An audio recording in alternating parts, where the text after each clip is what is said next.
Tupinilândia basicamente nasceu da minha vontade de escrever uma história de cidade perdida. Uma aventura que reunisse as minhas referências de infância, de tramas de aventura, de filmes, de quadrinhos, de música. E como todas as minhas referências vinham da cultura pop dos anos 80, me pareceu natural que a Cidade Perdida tivesse uma ligação com a década de 80, que é a nossa década perdida na economia. Tudo se juntou para uma trama que envolvesse essa cidade industrial / parque de diversões, que se tornaria nos dias de hoje uma ruína habitada por um povo que ainda não sabe que os anos 80 acabaram, tampouco a ditadura brasileira. Quando a gente fala de parques de diversões, a gente automaticamente pensa na Disneylândia. E o interessante quando pesquisar a relação do Disney com a Disneylândia é o modo progressivo como a ambição dele funcionava. Ele começou fazendo desenhos animados mudos em preto e branco nos anos 20, daí ele quis o som, ele evoluiu para o som, ele quis a cor, ele evoluiu para a cor, ele foi para o longa-metragem, ele foi para a fusão de animação com pessoas, e daí ele veio a ideia de criar o parque de diversões que reuniria o mundo imaginário dele. Ele inaugurou a Disneylândia lá dos anos 50, 60, e o passo seguinte, que seria a Disney World, ele começou a desenvolver essa ideia ultra megalomaníaca de criar uma comunidade utópica perfeita em Orlando, que seria a Epcot. Experimental Prototype Community of Tomorrow.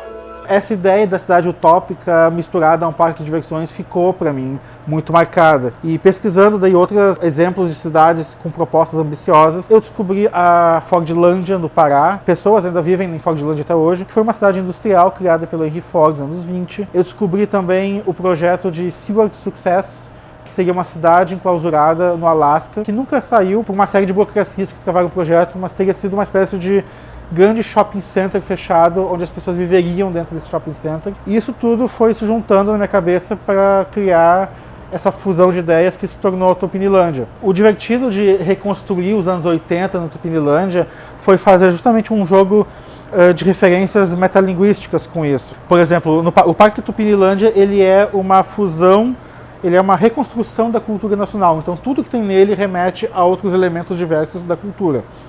Tem o show de dublês do Vigilante Rodoviário. Vigilante Rodoviário!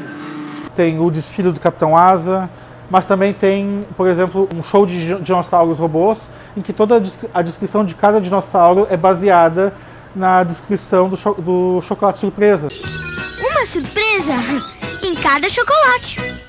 Cada geração nutre, alimenta uma nostalgia por um passado remoto, um passado próximo, que ela idealiza apagando as partes negativas e se apegando apenas à memória afetiva de elementos culturais da época. Os anos 80 foi uma década horrível para o Brasil em termos de economia, hiperinflação, censura, final da ditadura. E tem uma pesquisadora russa, Svetlana Boym, ela costuma dizer que a nostalgia é a saudade pelo passado sem o sentimento de culpa pelos erros daquele passado. E isso pode tanto ir para o lado de uma nostalgia saudável, quanto uma nostalgia perigosa que se torna uma coisa restauradora, de querer voltar à Era de Ouro, que só admite esse tipo de narrativa autoritária.